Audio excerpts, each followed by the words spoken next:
صحیح بخاری حدیث نمبر 1۔ حضور اکرم صلی اللہ علیہ وآلہ وسلم کا ارشاد ہے، تمام اعمال کا دار و مدار نیت پر ہے، اور ہر عمل کا نتیجہ ہر انسان کو اس کی نیت کے مطابق ہی ملے گا۔ پس جس کی ہجرت دولت دنیا حاصل کرنے کے لیے ہو یا کسی عورت سے شادی کی غرض سے ہو، پس اس کی ہجرت انہی چیزوں کے لیے ہوگی جن کے حاصل کرنے کی نیت سے اس نے ہجرت کی۔ صحیح بخاری حدیث نمبر 2۔ حضور اکرم صلی اللہ علیہ وآلہ وسلم نے فرمایا کہ وحی نازل ہوتے وقت کبھی مجھ کو گھنٹی کی سی آواز محسوس ہوتی ہے، اور وحی کی یہ کیفیت مجھ پر بہت شاخ گزرتی ہے۔ جب یہ کیفیت ختم ہوتی ہے تو میرے دل و دماغ پر اس فرشتے کے ذریعے نازل شدہ وحی محفوظ ہو جاتی ہے، اور کسی وقت ایسا ہوتا ہے کہ فرشتہ بشکل انسان میرے پاس آتا ہے اور مجھ سے کلام کرتا ہے، پس میں اس کا کہا ہوا یاد رکھ لیتا ہوں۔ صحیح بخاری حدیث نمبر 3۔ حضرت صلی اللہ علیہ وآلہ وسلم پر وحی کا ابتدائی دور اچھے سچے پاکیزہ خوابوں سے شروع ہوا۔ آپ خواب میں جو کچھ دیکھتے وہ صبح کی روشنی کی طرح صحیح اور سچا ثابت ہوتا۔ پھر من جانب قدرت آپ تنہائی پسند ہو گئے، اور آپ نے غار حرا میں خلوت نشینی اختیار فرمائی، اور کئی دن اور رات وہاں مسلسل عبادت اور یاد الہی و ذکر میں مشغول رہنے لگے۔ جب تک گھر آنے کو دل نہ چاہتا توشہ ہمراہ لیے ہوئے وہاں رہتے۔ توشہ ختم ہونے پر ہی اہلیہ محترمہ حضرت خدیجہ رضی اللہ تعالی عنہا کے پاس تشریف لاتے، اور کچھ توشہ ہمراہ لے کر پھر وہاں جا کر خلوت گزین ہو جاتے۔ یہی طریقہ جاری رہا یہاں تک کہ آپ پر حق منکشف ہو گیا، اور آپ غار حرا ہی میں قیام پذیر تھے کہ اچانک حضرت جبرائیل علیہ السلام آپ کے پاس حاضر ہوئے اور کہنے لگے کہ اے محمد پڑھو۔ آپ فرماتے ہیں کہ میں نے کہا کہ میں پڑھنا نہیں جانتا۔ آپ صلی اللہ علیہ وسلم فرماتے ہیں کہ فرشتے نے مجھے پکڑ کر اتنے زور سے بھینچا کہ میری طاقت جواب دے گئی۔ پھر مجھے چھوڑ کر کہا پڑھو۔ میں نے پھر وہی جواب دیا کہ میں پڑھا ہوا نہیں ہوں۔ اس فرشتے نے مجھ کو نہایت ہی زور سے بھینچا کہ مجھ کو سخت تکلیف محسوس ہوئی۔ پھر اس نے کہا کہ پڑھ۔ میں نے کہا میں پڑھا ہوا نہیں ہوں۔ فرشتے نے تیسری بار مجھ کو پکڑا اور تیسری مرتبہ پھر مجھ کو بھینچا، پھر مجھے چھوڑ دیا اور کہنے لگا کہ پڑھو اپنے رب کے نام کی مدد سے جس نے پیدا کیا اور انسان کو خون کی پھٹکی سے بنایا۔ پڑھو اور آپ کا رب بہت ہی مہربانیاں کرنے والا ہے۔ پس یہی آیتیں آپ حضرت جبرائیل علیہ السلام سے سن کر اس حال میں غار حرا سے واپس ہوئے کہ آپ کا دل اس انوکھے واقعے سے کانپ رہا تھا۔ آپ حضرت خدیجہ کے ہاں تشریف لائے اور فرمایا کہ مجھے کمبل اوڑھا دو، مجھے کمبل اوڑھا دو۔ لوگوں نے آپ کو کمبل اوڑھا دیا۔ جب آپ کا ڈر جاتا رہا تو آپ نے اپنی زوجہ محترمہ حضرت خدیجہ رضی اللہ تعالی عنہا کو تفصیل کے ساتھ یہ واقعہ سنایا، اور فرمانے لگے کہ مجھ کو اب اپنی جان کا خوف ہو گیا ہے۔ آپ کی اہلیہ محترمہ حضرت خدیجہ رضی اللہ تعالی عنہا نے آپ کی ڈھارس بندھائی اور کہا کہ آپ کا خیال صحیح نہیں ہے۔ اللہ کی قسم آپ کو اللہ کبھی رسوا نہیں کرے گا۔ آپ تو اخلاق فاضلہ کے مالک ہیں، آپ تو کنبہ پرور ہیں، بے کسوں کا بوجھ اپنے سر پر رکھتے ہیں، مفلسوں کے لیے آپ کماتے ہیں، مہمان نوازی میں آپ بے مثال ہیں، اور مشکل وقت میں آپ امر حق کا ساتھ دیتے ہیں۔ ایسے اوصاف حسنہ والا انسان یوں بے وقت ذلت و خواری کی موت نہیں پا سکتا۔ پھر مزید تسلی کے لیے حضرت خدیجہ رضی اللہ تعالی عنہا آپ کو ورقہ بن نوفل کے پاس لے گئیں، جو ان کے چچا زاد بھائی تھے اور زمانہ جاہلیت میں نصرانی مذہب اختیار کر چکے تھے اور عبرانی زبان کے کاتب تھے۔ چنانچہ انجیل کو بھی حسب منشاء خداوندی عبرانی زبان میں لکھا کرتے تھے۔ انجیل سریانی زبان میں نازل ہوئی تھی، پھر اس کا ترجمہ عبرانی زبان میں ہوا۔ ورقہ اسی کو لکھتے تھے۔ وہ بہت بوڑھے ہو گئے تھے، یہاں تک کہ ان کی بینائی بھی رخصت ہو چکی تھی۔ حضرت خدیجہ رضی اللہ تعالی عنہا نے ان کے سامنے آپ کے حالات بیان کیے اور کہا کہ اے چچا زاد بھائی، اپنے بھتیجے محمد صلی اللہ علیہ وسلم کی زبانی ذرا ان کی کیفیت سن لیجئے۔ وہ بولے کہ بھتیجے، آپ نے جو کچھ دیکھا ہے اس کی تفصیل سناؤ۔ چنانچہ آپ صلی اللہ علیہ وآلہ وسلم نے از اول تا آخر پورا واقعہ سنایا، جسے سن کر ورقہ بے اختیار ہو کر بول اٹھے کہ یہ تو وہی ناموس معزز رازدان فرشتہ ہے جسے اللہ نے حضرت موسیٰ علیہ السلام پر وحی دے کر بھیجا تھا۔ کاش میں آپ کے اس عہد نبوت کے شروع ہونے پر جواں عمر ہوتا، کاش میں اس وقت تک زندہ رہتا جبکہ آپ کی قوم آپ کو اس شہر سے نکال دے گی۔ رسول کریم صلی اللہ علیہ وآلہ وسلم نے یہ سن کر تعجب سے پوچھا کہ کیا وہ لوگ مجھ کو نکال دیں گے، حالانکہ میں تو ان میں صادق و امین و مقبول ہوں۔ ورقہ بولا، ہاں یہ سب کچھ سچ ہے، مگر جو شخص بھی آپ کی طرح امر حق لے کر آیا لوگ اس کے دشمن ہی ہو گئے ہیں۔ اگر مجھے آپ کی نبوت کا وہ زمانہ مل جائے تو میں آپ کی پوری مدد کروں گا، مگر ورقہ کچھ دنوں کے بعد انتقال کر گئے، پھر کچھ عرصے تک وحی کی آمد موقوف رہی۔ صحیح بخاری حدیث نمبر 4۔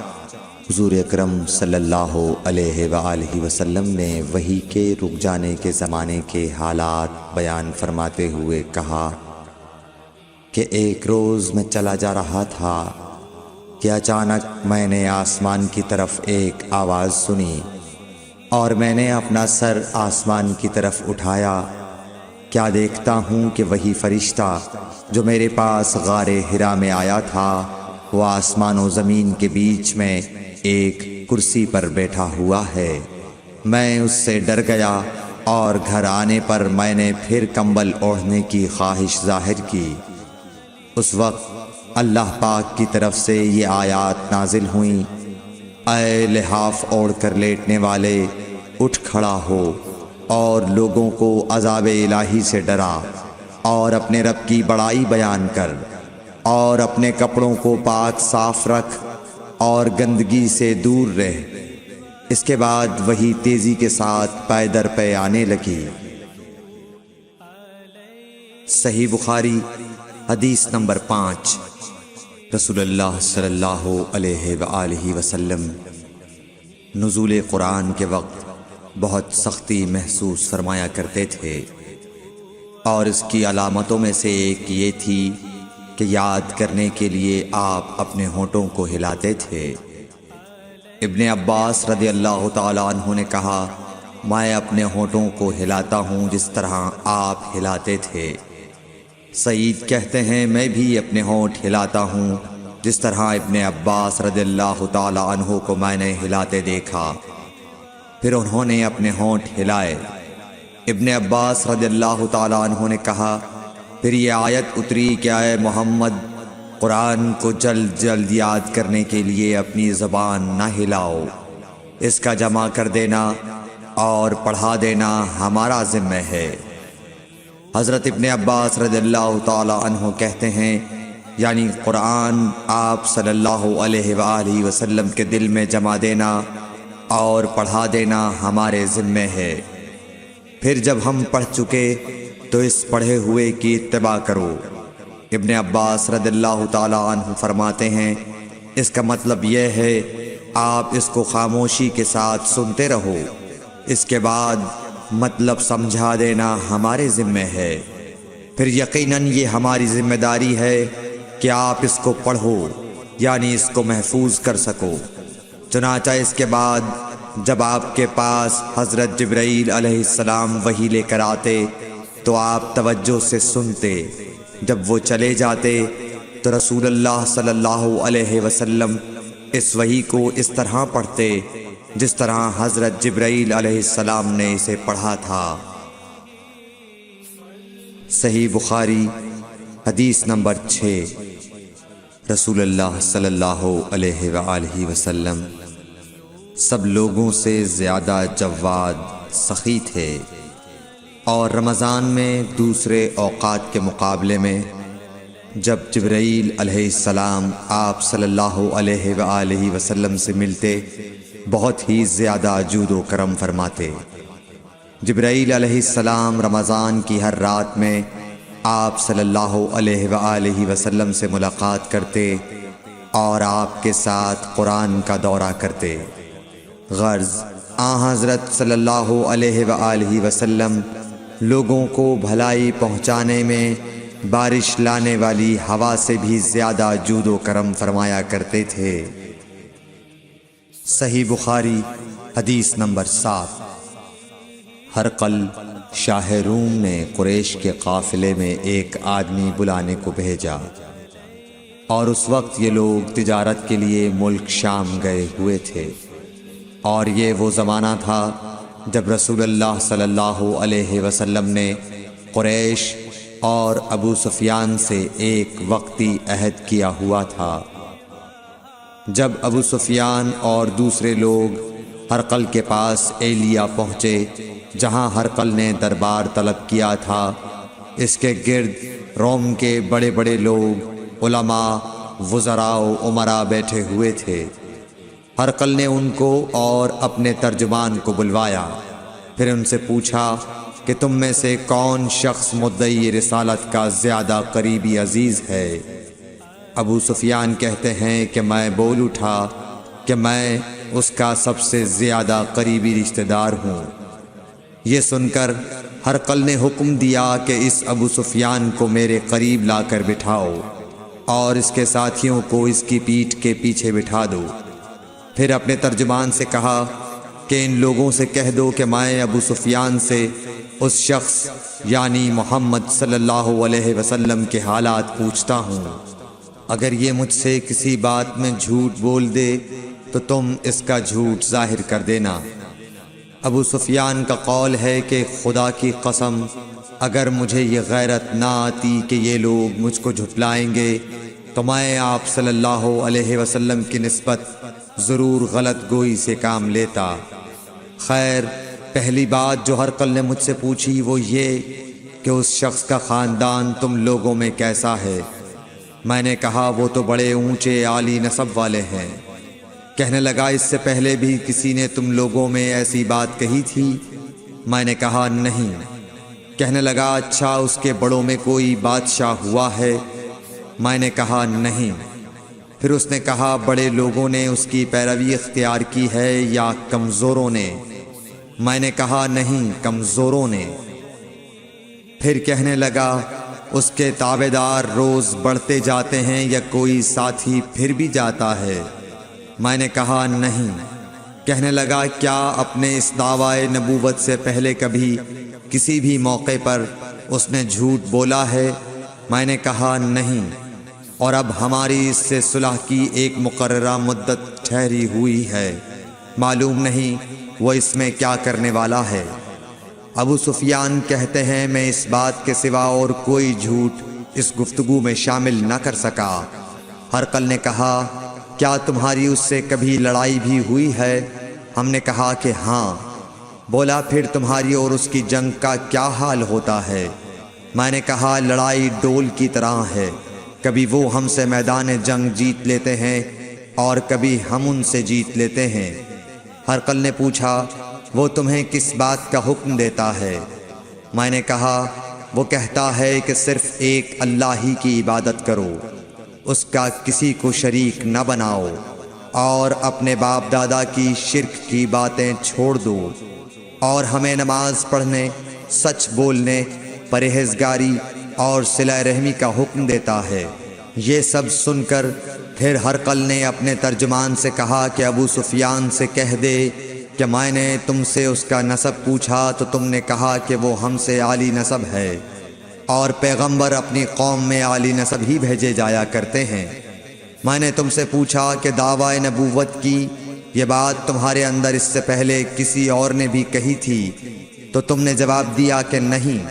تب میں نے اپنے دل میں کہا کہ اگر یہ بات اس سے پہلے کسی اور نے کہی ہوتی تو میں سمجھتا کہ اس شخص نے بھی اسی بات کی تقلید کی ہے جو پہلے کہی جا چکی ہے۔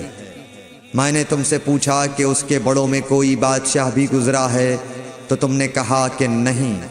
تو میں نے دل میں کہا کہ ان کے بزرگوں میں سے کوئی بادشاہ ہوا ہوگا تو کہہ دوں گا کہ وہ شخص اس بہانے اپنے آباء و اجداد کی بادشاہت اور ان کا ملک دوبارہ حاصل کرنا چاہتا ہے۔ اور میں نے تم سے پوچھا کہ اس بات کے کہنے یعنی پیغمبری کا دعویٰ کرنے سے پہلے تم نے کبھی اس کو دروغ گوئی کا الزام لگایا ہے؟ تم نے کہا کہ نہیں۔ تو میں نے سمجھ لیا کہ جو شخص آدمیوں کے ساتھ دروغ گوئی سے بچے وہ اللہ کے بارے میں کیسے جھوٹی بات کہہ سکتا ہے۔ اور میں نے تم سے پوچھا کہ بڑے لوگ اس کے پیرو ہوتے ہیں یا کمزور آدمی؟ تم نے کہا کمزوروں نے اس کی اتباع کی ہے۔ تو دراصل یہی لوگ پیغمبروں کے متبعین ہوتے ہیں۔ اور میں نے تم سے پوچھا کہ اس کے ساتھی بڑھ رہے ہیں یا کم ہو رہے ہیں؟ تم نے کہا کہ وہ بڑھ رہے ہیں، اور ایمان کی کیفیت یہی ہوتی ہے حتیٰ کہ وہ کامل ہو جاتا ہے۔ اور میں نے تم سے پوچھا کہ آیا کوئی شخص اس کے دین سے ناخوش ہو کر مرتد بھی ہو جاتا ہے؟ تم نے کہا نہیں۔ تو ایمان کی خاصیت بھی یہی ہے، جن کے دلوں میں اس کی مسرت رچ بس جائے وہ اس سے لوٹا نہیں کرتے۔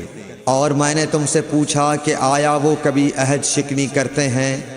تم نے کہا نہیں۔ پیغمبروں کا یہی حال ہوتا ہے، وہ عہد کی خلاف ورزی نہیں کرتے۔ اور میں نے تم سے کہا کہ وہ تم سے کس چیز کے لیے کہتے ہیں؟ تم نے کہا کہ وہ ہمیں حکم دیتے ہیں کہ اللہ کی عبادت کرو، اس کے ساتھ کسی کو شریک نہ ٹھہراؤ، اور تمہیں بتوں کی پرستش سے روکتے ہیں، سچ بولنے اور پرہیزگاری کا حکم دیتے ہیں۔ لہٰذا اگر یہ باتیں جو تم کہہ رہے ہو سچ ہیں تو ان قریب وہ اس جگہ کا مالک ہو جائے گا کہ جہاں میرے یہ دونوں پاؤں ہیں۔ مجھے معلوم تھا کہ وہ پیغمبر آنے والا ہے، مگر مجھے یہ معلوم نہیں تھا کہ وہ تمہارے اندر ہوگا۔ اگر میں جانتا کہ اس تک پہنچ سکوں گا تو اس سے ملنے کے لیے ہر تکلیف گوارا کرتا۔ اگر میں اس کے پاس ہوتا تو اس کے پاؤں دھوتا۔ ہرقل نے رسول اللہ صلی اللہ علیہ وسلم کا وہ خط منگایا جو آپ نے وحیہ کلبی رضی اللہ تعالیٰ عنہ کے ذریعے حاکم بصرہ کے پاس بھیجا تھا، اور اس نے وہ ہرقل کے پاس بھیج دیا تھا۔ پھر اس کو پڑھا تو اس میں لکھا تھا، اللہ کے نام کے ساتھ جو نہایت مہربان اور رحم والا ہے۔ اللہ کے بندے اور اس کے پیغمبر محمد صلی اللہ علیہ وسلم کی طرف سے یہ خط ہے شاہ روم کے لیے۔ اس شخص پر سلام ہو جو ہدایت کی پیروی کرے۔ اس کے بعد میں آپ کے سامنے دعوت اسلام پیش کرتا ہوں۔ اگر آپ اسلام لے آئیں گے تو دین و دنیا میں سلامتی نصیب ہوگی، اللہ آپ کو دوہرا ثواب دے گا، اور اگر آپ میری دعوت سے روگردانی کریں گے تو آپ کی رعایا کا گناہ بھی آپ ہی پر ہوگا۔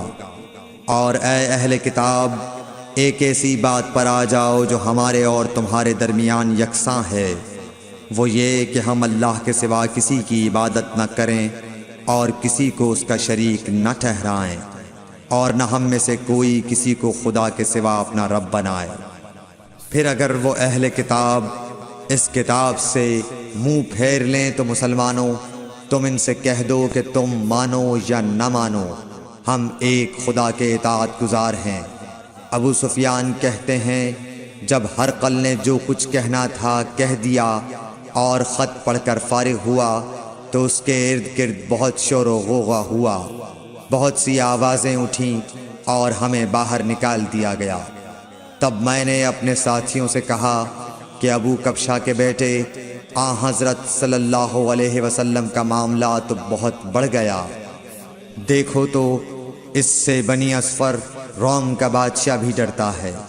مجھے اس وقت سے اس بات کا یقین ہو گیا کہ حضور صلی اللہ علیہ وسلم ان قریب غالب ہو کر رہیں گے، حتیٰ کہ اللہ نے مجھے مسلمان کر دیا۔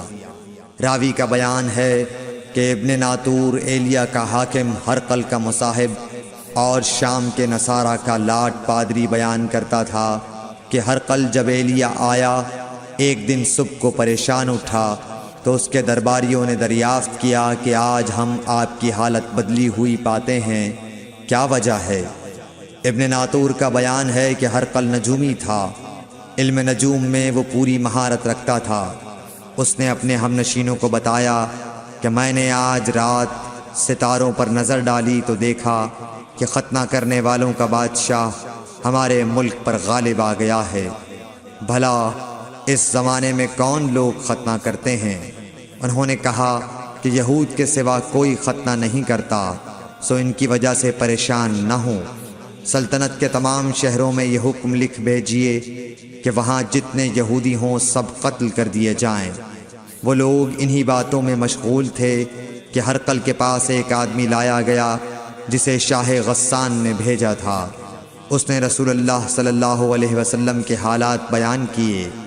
جب ہرقل نے سارے حالات سن لیے تو کہا کہ جا کر دیکھو وہ ختنہ کیے ہوئے ہے یا نہیں۔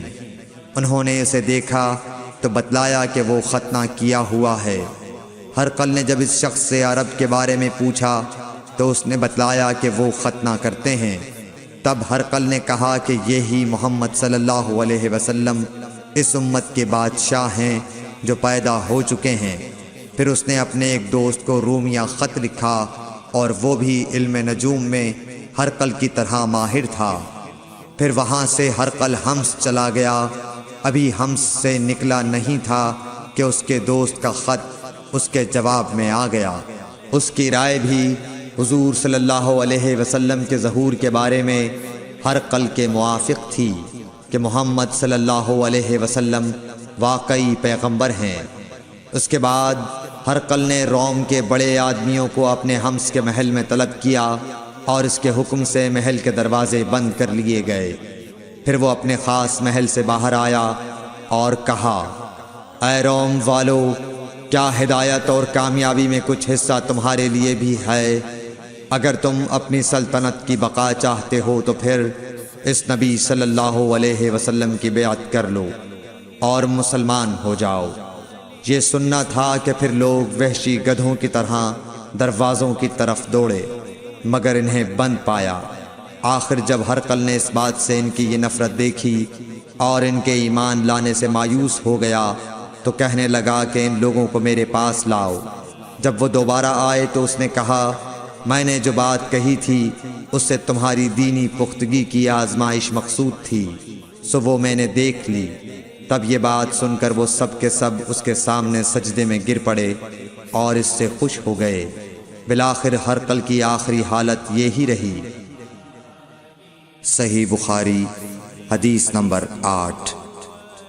رسول اللہ صلی اللہ علیہ وسلم نے فرمایا، اسلام کی بنیاد 5 چیزوں پر قائم کی گئی ہے۔ اول، گواہی دینا کہ اللہ کے سوا کوئی معبود نہیں اور بے شک حضرت محمد صلی اللہ علیہ وسلم اللہ کے سچے رسول ہیں، اور نماز قائم کرنا اور زکوٰۃ ادا کرنا اور حج کرنا اور رمضان کے روزے رکھنا۔ صحیح بخاری حدیث نمبر 9۔ نبی کریم صلی اللہ علیہ وآلہ وسلم نے فرمایا کہ ایمان کی 60 سے کچھ اوپر شاخیں ہیں، اور حیا شرم بھی ایمان کی ایک شاخ ہے۔ صحیح بخاری حدیث نمبر 10۔